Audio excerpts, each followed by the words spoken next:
읽을 하나님 말씀은 에베소서 4장 21절부터 29절 말씀입니다. 에베소서 4장 21절부터 29절 말씀입니다.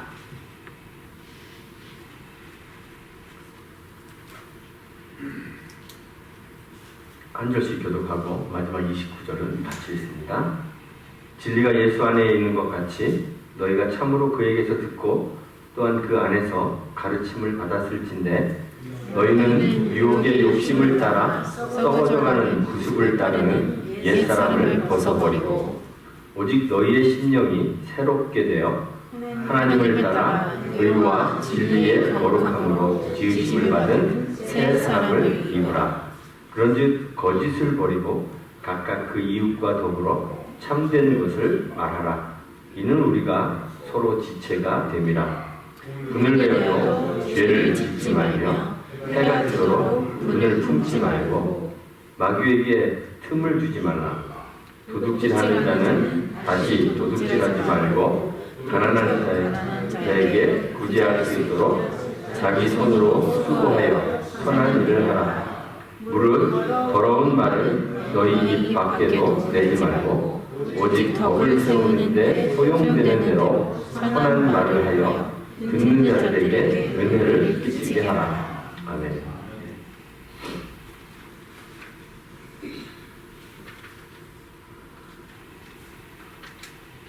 10년 좀 넘게 된 오래된 영화 가운데 로맨틱 코미디 영화인데 거짓말의 발명 The Invention of Lying이라는 영화가 있습니다. 아무도 거짓말을 할 줄 모르고 거짓말이 아예 없는 그런 세상에 주인공이 살아가는데 이 주인공이 혼자만 거짓말을 할 줄 압니다. 모두가 다 진실만을 말합니다. 또한 말해지는 모든 것들이 다 진실이라고 믿어 의심치 않습니다. 그래서 이 거짓말 할 줄 아는 이 주인공이 큰 이익을 얻게 됩니다. 은행 가서 돈이 너무 필요해서 은행 가서 돈을 인출하려고 하는데 자기 계좌에는 300불밖에 남아있지 않습니다. 그런데 마침 전산이 망가져서 은행원이 얼마 있는지 확인할 수 없습니다. 그래서 이 계좌 얼마 있냐 했는데 주인공이 망설이다가 거짓말합니다. 800불 있다고. 근데 다시 전산이 정상화돼서 이제 그 계좌에 300불밖에 없다는 것이 나타났는데도 이 은행원은 거짓말을 믿을 수 없고 거짓말이라는 걸 모르기 때문에 자기 전산이 오류가 생겼다고 미안하다고 하면서 800불을 다 인출해 줍니다. 그가 무슨 말을 하든지 모두가 다 철석같이 진실이라고 믿기 때문에 그는 거짓말을 이용해서 돈도 벌기도 하고 사람들 사이에 착한 일도 많이 합니다. 사람들 사이에 다툼도 해결해주고 또 자살하려고 하는 사람을 막기도 하고 그리고 마치 사람들에게 그 사후세계에 대해서 막 이야기하면서 선지자처럼 추앙받기도 합니다. 그가 무슨 말을 하든지 모든 사람들이 그의 말을 전혀 의심할 여지가 없는 완전한 진실로 받아들이기 때문에 그의 말에는 항상 힘과 권위가 이제 있게 되는 거예요. 그런데 오늘날에는 말의 권위가 정말 형편없어졌습니다. 말이라는 것은 알맹이가 없다 또는 믿을 수 없다라는 의미로 사용되어집니다. 말로만 이렇게 얘기하잖아요. 그렇죠? 오늘 어머니날인데 남편들이 뭐 선물도 사주지 않고 사랑해 그렇게 얘기하는 말로만 그렇게 얘기하잖아요. 그렇죠? 말은 하지만 실천은 뒤따라오지 않을 때 우리가 말로만 이렇게 이야기하는 겁니다. 그런 얘기도 많이 하죠. 말로는 뭘 못하겠어. 누구는 말은 잘해. 또는 말만 잘해. 이런 표현을 씁니다. 심지어는요, 법정에서도 증언할 때 그 증언 그 자체만으로는 증거 능력을 가질 수가 없어서 항상 물적 증거를 요구하잖아요. 그렇죠? 오늘날 말은 이렇게 힘을 잃어갑니다. 그 신뢰도가 점점 떨어지고 있습니다. 말이 이렇게 하찮은 것으로 공허한 것처럼 인식되기도 하지만 사실 말에는 본래 엄청난 힘이 있습니다. 2009년도에 한글날 특집으로 한국 MBC 방송국에서 말의 힘이라는 다큐멘터리를 제작해서 방영을 했습니다. 몇 가지 실험을 했는데 그 중에 하나는 하얗게 쌀밥을 지어서 두 통에다 각각 나누어 담습니다. 한 통에는 이름표를 붙였는데 고맙습니다 이렇게 이름표를 붙이고 또 다른 한쪽에는 짜증나 느낌표 2개 이렇게 이름표를 붙였습니다. 그리고 4주 동안 MBC 사무실과 또 다른 일반 사무실 각각 5곳에 전달해서 4주 동안 관찰했습니다. 각각의 병에 고맙습니다 라고 써있는 데는 이쁘고 착한 말을 들려주고 또 짜증나 느낌표 2개 있는 데는 나쁜 말만 들려주었습니다. 나중에 4주가 지난 후에 열어보니까 고맙습니다 이름표가 붙은 좋은 말만 들은 밥에는 하얗고 뽀얀 곰팡이가 슬었는데 누룩 냄새가 이렇게 났다 그래요. 그런데 짜증나 이름표가 붙은 나쁜 말만 들은 그 통에 있는 밥은 썩어서 푸른 곰팡이가 피어났다고 합니다. 노인분들에게 단어 코드 30개를 나눠주고 5분 안에 3개의 문장을 만들라고 했습니다. 그리고 5분 안에 3개의 문장을 다 만들고 난 후에 이제 걸어가는 걸음걸이를 측정해 보았는데 40m를 걷게 했는데 노인에 관계된 단어를 본 사람들은 실험 전보다 걸음걸이가 2.32초가 늦어졌다고 해요. 그러니까 노인이라는 그런 내용의 글들을 계속 보다 보니까 자기가 정말 노인이 된 것처럼 걸음걸이가 늦어지는 겁니다. 그런데 젊음에 관한 단어를 5분 동안 본 사람들은 실험 전보다 걸음걸이가 2.46초 빨라졌다고 합니다. 말의 힘이 얼마나 강력하게 우리의 삶에 영향을 미치는지를 확인할 수 있는 그런 실험 결과인 것 같아요. 성경도 말이 가지고 있는 힘을 강조합니다. 야고보 사도는 이 혀를, 말을 대표하는 이 혀를 말의 입에 물린, 여기서 말하는 말은 홀스예요. 홀스의 입에 물린 재갈로 비유했습니다. 또는 배에 달려있는 키로 비유했습니다. 홀스는 강력한 힘의 상징이잖아요. 그래서 우리가 어떤 힘을 표시할 때 마력, 홀스파워라는 단어를 사용합니다.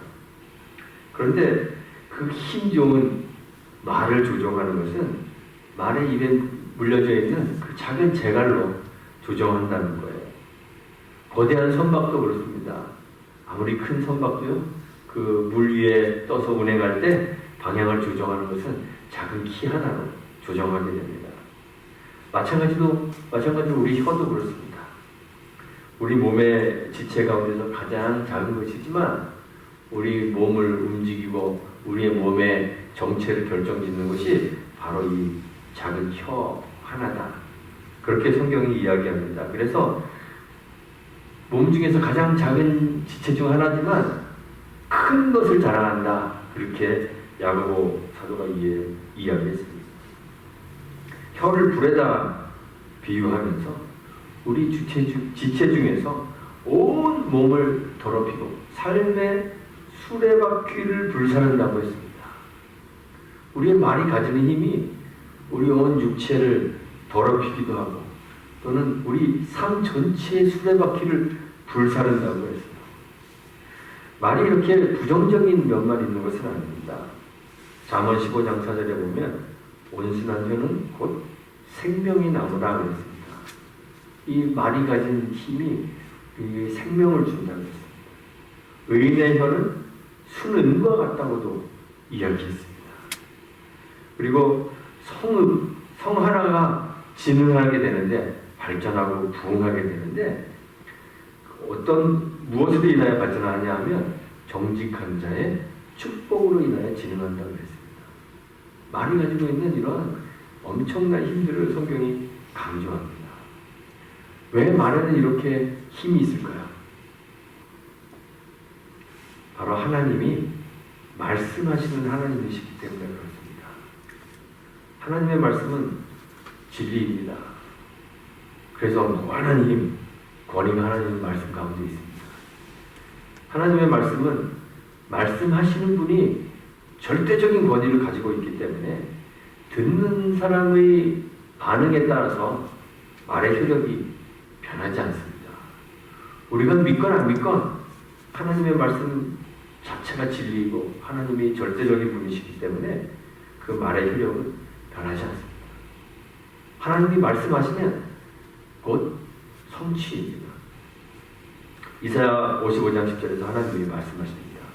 비와 눈이 하늘로부터 내려서 그리로 되돌아가지 아니하고 땅을 적셔서 소출이 나게 하며 싹이 나게 하며 파종하는 자에게는 종자를 주며 먹는 자에게는 양식을 줌과 같이 내 입에서 나가는 말도 이와 같이 헛되이 내게로 되돌아오지 아니하고 나의 기뻐하는 뜻을 이루며 내가 보낸 일에 형통하다.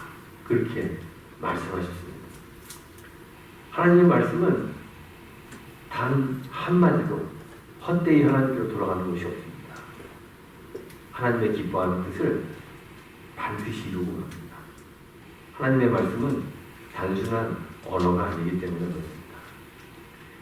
말에 이 엄청난 힘이 나타난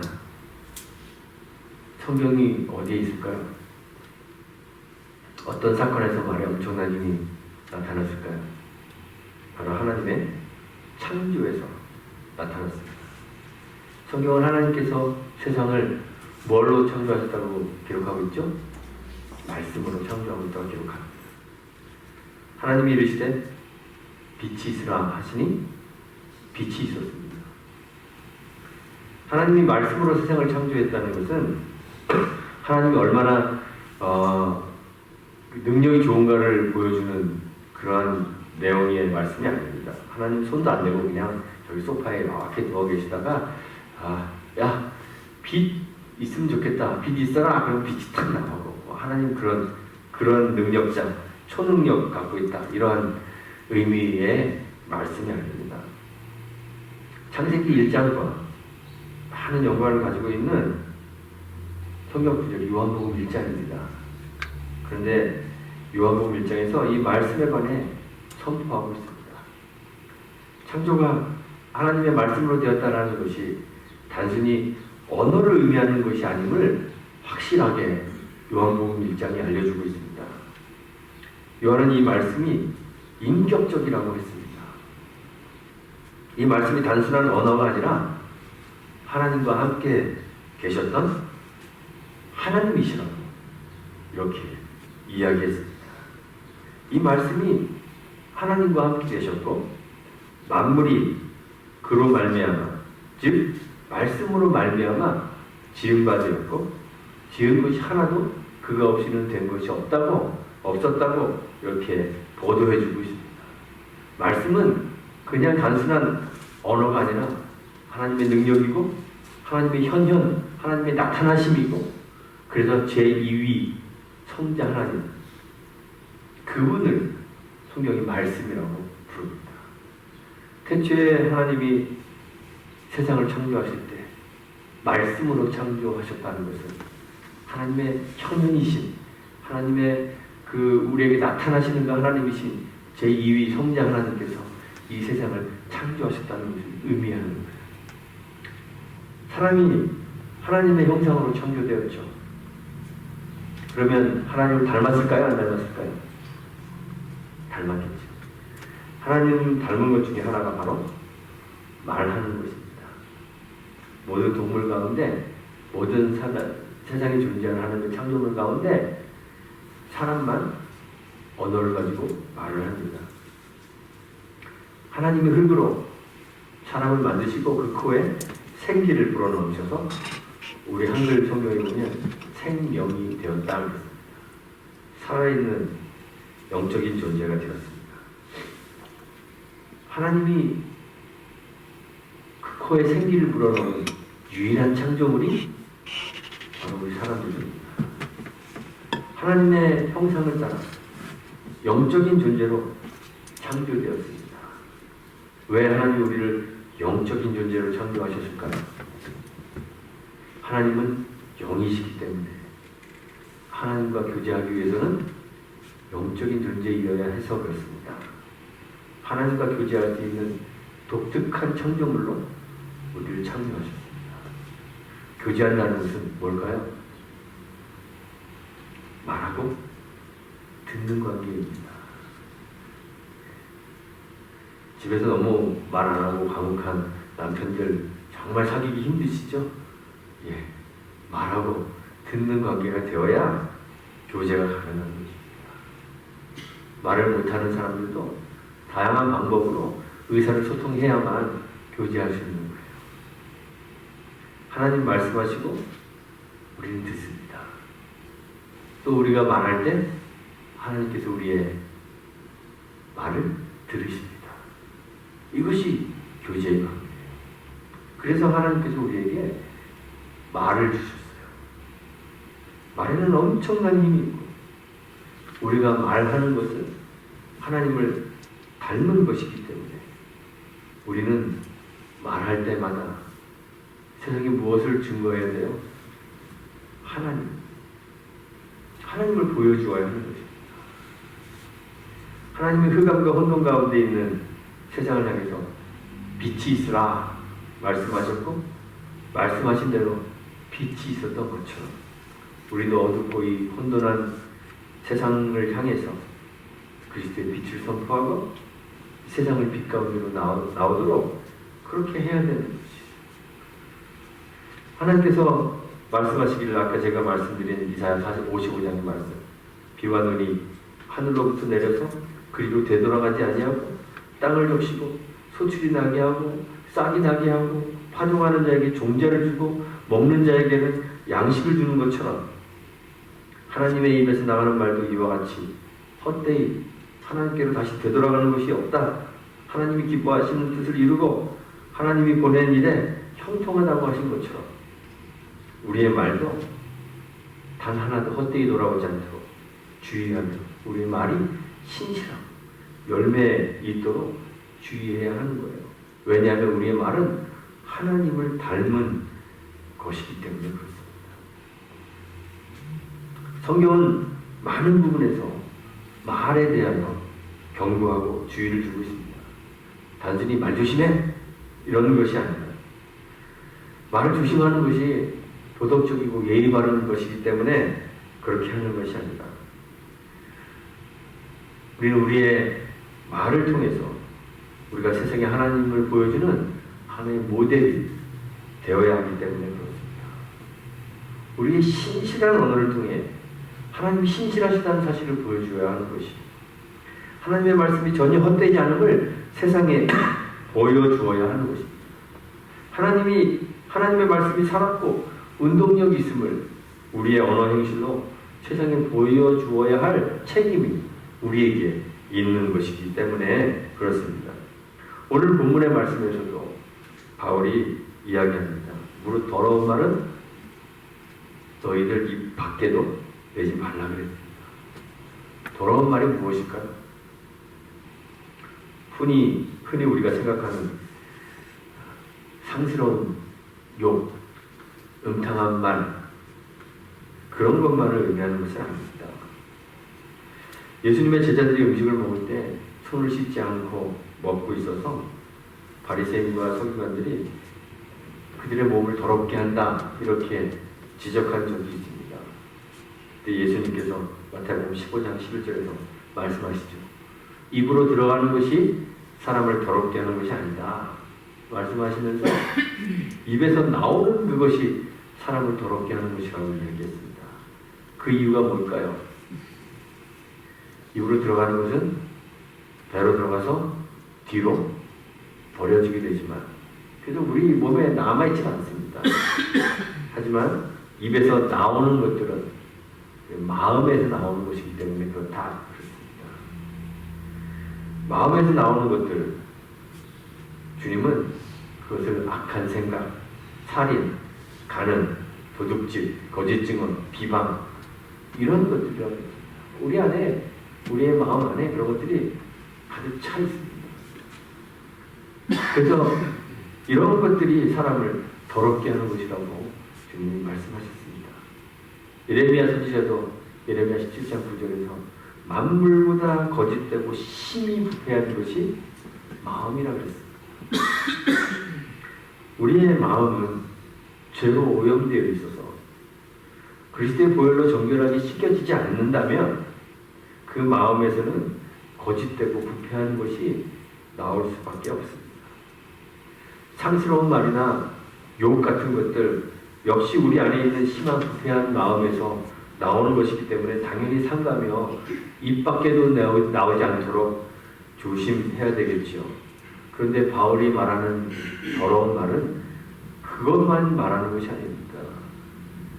상스러운 말, 욕 그거 하지 말라는 것이 아니라 그리스도와 함께 십자가에 못 박아야 할 우리의 자아가 담겨져 있는 우리 육체에 욕심이 담겨져 있는 그런 말들이 입 밖으로 나와서는 안 된다는 이야기를 하는 것입니다. 우리가 말하는 우리 언어 습관들을 잘 한번 이렇게 돌아보십시오.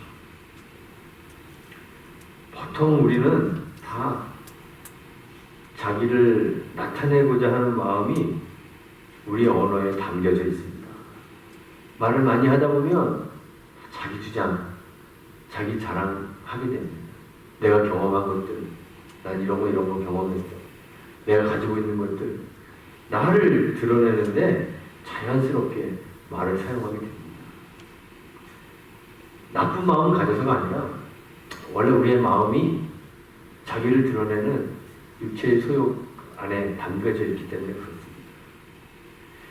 더러운 말들을 입 밖에도 내지 말아야 한다는 것은 이렇게 자기를 방어하는 말들, 자기 자신을 세우려고 하는 말들, 세상에 대한 욕심이 담겨져 있는 말들, 육신의 쾌락을 위한 말들, 거짓되고 힘이 부패한 우리의 마음이 쏟아내는 이러한 말들을 입 밖에도 내지 말아야 한다는 것입니다. 그리고 바울이 말하는 우리가 말해야 하는 것은 덕을 세우는 데 소용되는 선한 말이라 그랬습니다.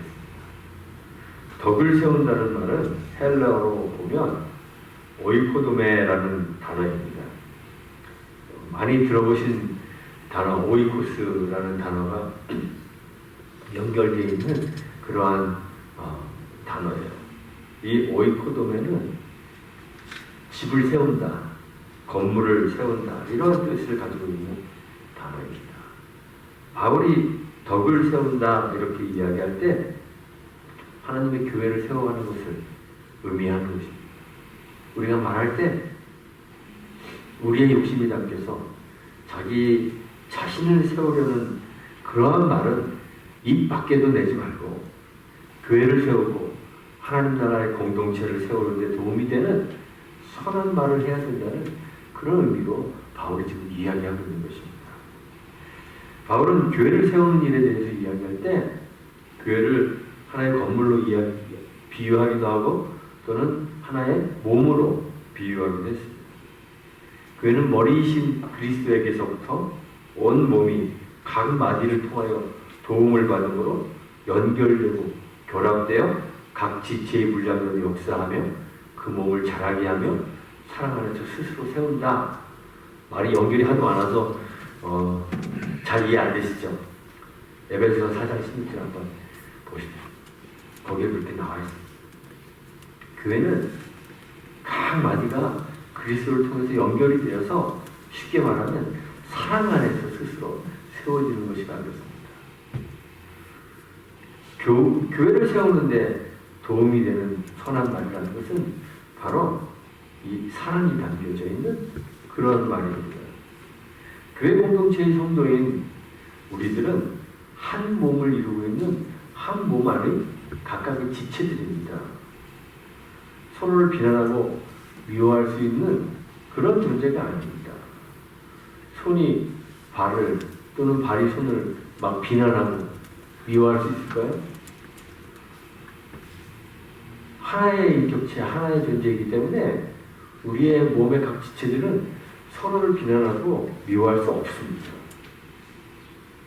몸의 각 부분이 상호간에 하나로 연결되어서 서로가 서로를 보완해주고 도울 때에만 몸이 정상적으로 움직이고 성장할 수 있는 거죠. 마찬가지로 그리스도의 몸의 지체인 우리들도 서로를 돕고 약점을 보완해주는 그런 관계에 이어야만 합니다. 제가 여러 번 예를 들었지만 다리를 다쳐서 다리를 이렇게 붕대로 칙칙 감았어요. 그러면 누가 고생하죠? 팔이 고생하잖아요. 저 클러치 이렇게 짚고. 저도 클러치 짚고 이렇게 한번 해봤더니 겨드랑이 엄청 아프더라고요. 팔에 힘도 엄청 들어가야 돼요. 힘이 듭니다.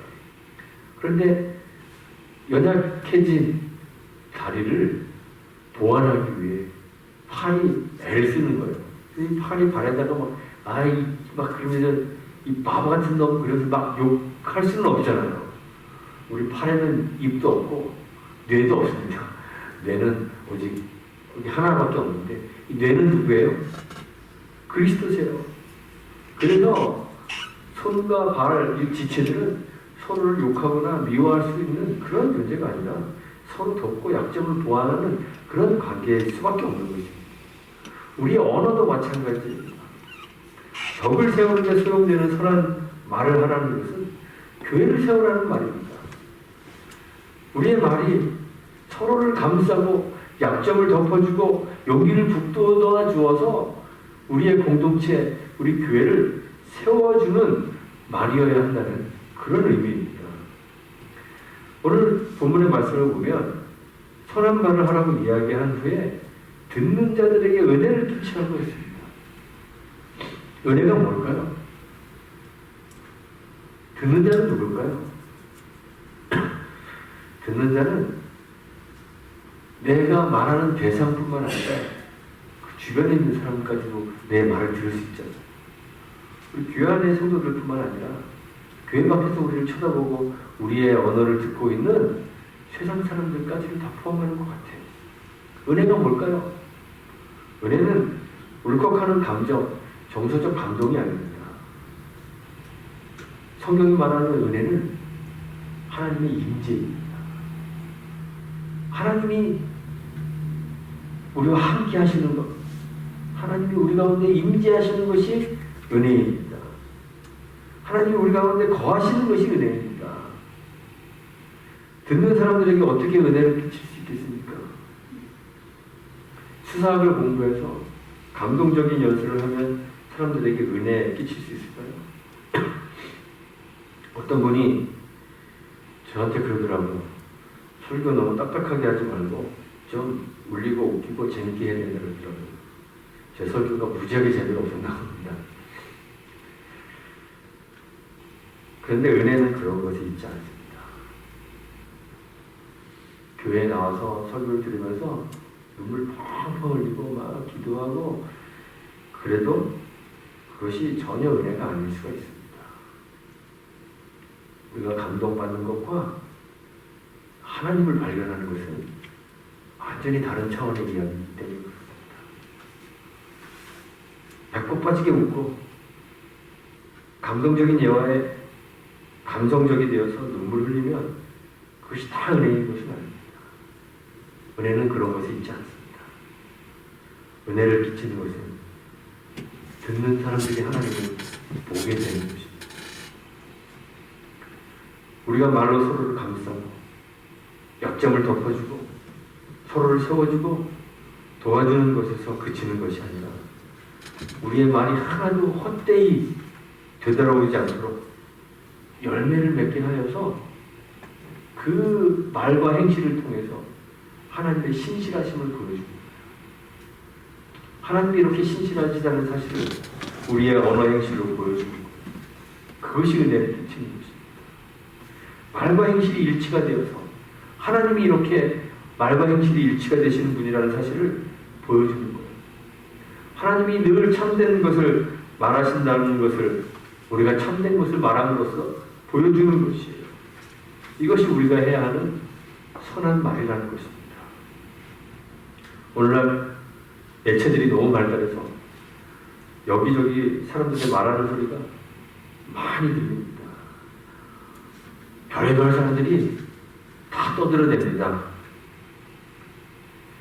말의 홍수 속에 살아가고 있는데 우리가 어떻게 그리스도의 빛으로 하나님을 증거하는 말을 하며 살 수 있겠습니까? 어떻게 선한 말을 하며 살 수 있겠습니까? 말하는 사람들마다 다 자기 선전하고 자기 자랑하고 자기의 욕망을 충족시키기 위해 공허한 말들을 쏟아내고 있죠. 그런데 그러한 세상 속에서 우리는 모든 더러운 말들을 입 밖에도 내지 말아야 합니다. 아예 침묵하는 것이 나올 수도 있습니다. 우리의 욕망, 육신의 쾌락, 즐거움을 위한 우리의 심한 부패한 마음에서 나오는 그런 더러운 말들 입 밖에도 내지 말고 새롭게 변화해야 해요. 그래서 우리 안에 새롭게 자리 잡아서 거주하시는 그 성령의 마음으로부터 나오는 그러한 선한 말들을 해야 하는 것입니다.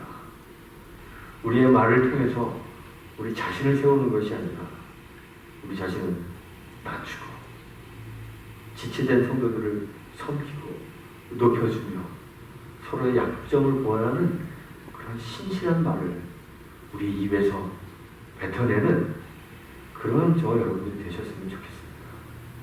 그리고 말로만 그치는 것이 아니라 우리의 말과 행실이 일치되게 하는 우리의 언어 행실이 일치가 되어서 하나님의 입에서 나오는 말씀이 단 하나도 그냥 헛되이 주님께로 돌아가는 것이 아니라 많은 열매를 맺고 하나님의 뜻을 이루는 것처럼 우리의 언어가 열매를 맺고 또 실천으로 옮겨져서 하나님이 이렇게 신실하시다는 사실을 세상에 보여줄 수 있는 그런 언어 행실이 되어야 하는 것입니다. 이런 언어의 삶을 여러분들이 사시기를 간절히 소망합니다. 이렇게 더러운 말들은 입 밖에도 내지 않고 오직 덕을 세우는 데 소용되는 대로 선한 말을 하여서 듣는 자들에게 많은 은혜를 끼치는, 그래서 여러분들의 언어의 삶을 통해서 많은 사람들이 하나님을 발견하고 하나님께로 돌아오는 일이 많이 일어날 수 있도록, 또 그런 언어 생활을 하는 온유한 교회 저가 되기를 주님의 이름으로 축원하고 부탁드리겠습니다. 함께 기도하겠습니다. 하나님 감사합니다.